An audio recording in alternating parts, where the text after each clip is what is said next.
like if I start hacking and like run off, you know, I'm trying not to project my voice.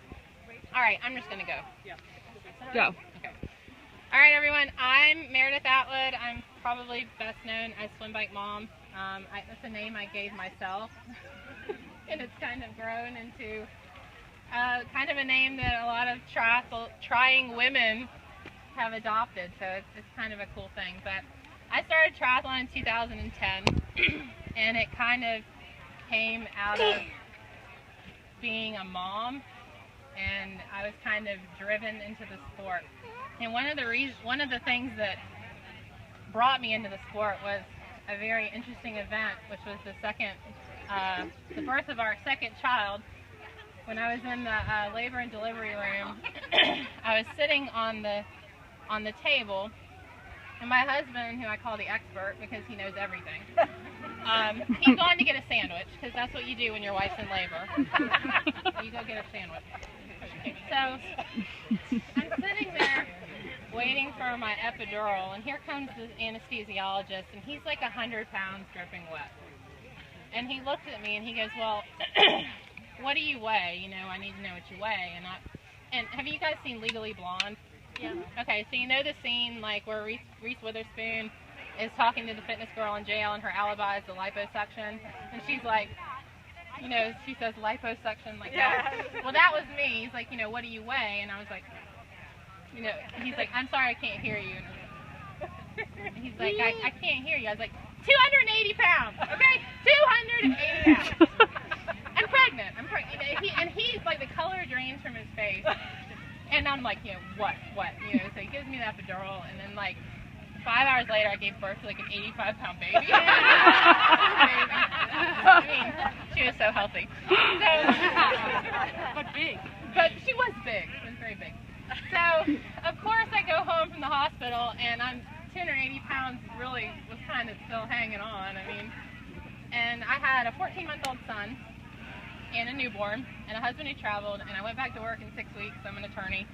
So life was crazy, and every day I would wake up and I would look in the mirror and I wouldn't know who I was. Every single morning. I'm like, who is this person looking at me? And look at her. Like, you know, what a hot mess.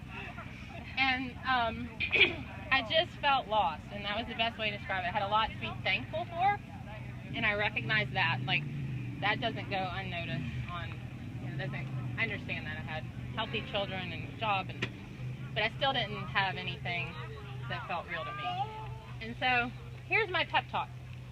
My pep talk is, we all come and do this sport for a reason, and everyone is here for a different reason. You're here for your own reasons, whatever that is. If you're a first timer, I'm so excited for you, because after tomorrow you'll never be the same. Like, good way or bad, maybe. But you'll never be the same after what you do tomorrow. I mean, think about that. You're going to be changed.